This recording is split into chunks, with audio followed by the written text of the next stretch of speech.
Interventions with a King. Discussion and commentary based on articles from JACC, Cardiovascular Interventions. Hi, Dr. David Moliterno. I'm one of the associate editors for JACC Cardiovascular Intervention. I'm Chief of Cardiovascular Medicine at the University of Kentucky, and I'm joined today by two colleagues. On my immediate left is Dr. Robert van Grens from Rotterdam, the Netherlands. And on the far side, Dr. Michael Kutcher, who's at Wake Forest University. And today we've got a very interesting paper in press that we'd like to present to you, and we'll start out talking with Dr. van Grens about this paper, which deals with a subject important to interventional cardiologists. It has to do with the completeness of myocardial revascularization and then trying to understand, is the myocardium going to recover? So somebody with multi-vessel disease, and we can see some asynergy or dyssynergy, some lack of contractility, and then trying to understand, are we going to get benefit from the revascularization procedure? So I'm going to turn to Dr. van Grens and have us just talk a little bit about the study and what he found.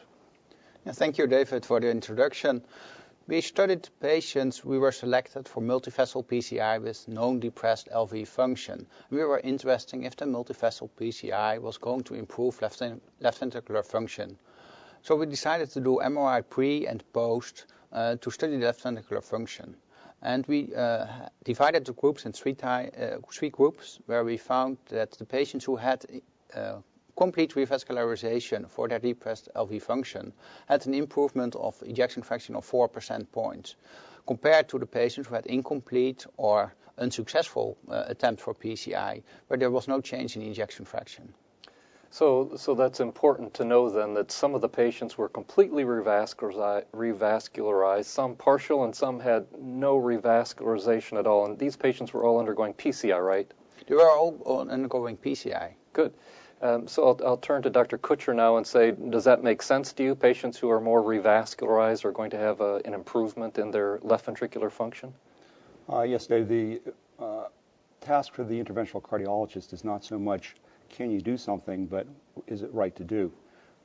Complete revascularization is very important, as Hannon and the New York State Registry showed that incomplete revascularization has a very bad long-term mortality morbidity. So we need to know if our procedure will be complete or if it's going to be incomplete.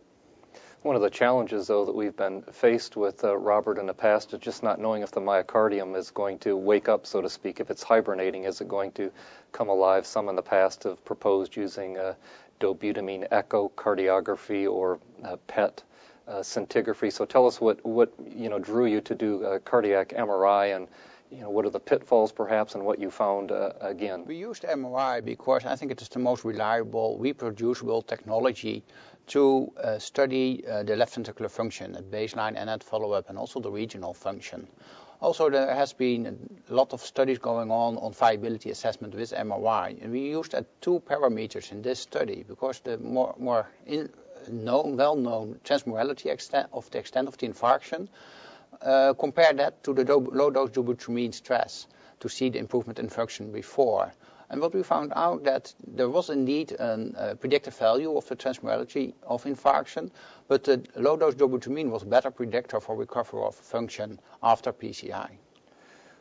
So Michael, help me put this in perspective then. How should I apply it to my practice?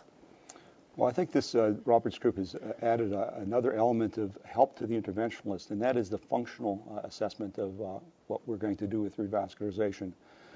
This is somewhat similar to the FAME study, where now we're being guided by fractional flow reserve. I think viability is a very, very important key assessment for completeness of revascularization, and MRI has the best promise for being more accurate of how to assess this and predict viability. Okay, very good. So in our final minute here, Robert, tell us, where will you go next? Do you have any other studies in mind or thoughts about what you'll do next? Yeah, we have two interesting questions to answer. The first is, I think we have to follow the FAME tragedy there, because we know that FFR has been a long time, but they now have a randomized study with all the follow-up of that. So we have to use this MRI viability also in a randomized fashion upfront and use that for the decision making, if that really is influencing our decision making. Got it. So it makes a lot of sense, and I think we'll see more research along these lines as cardiovascular MRI becomes more widespread throughout the world. A very interesting topic, and I look forward to hearing more about it. Thanks for joining us today.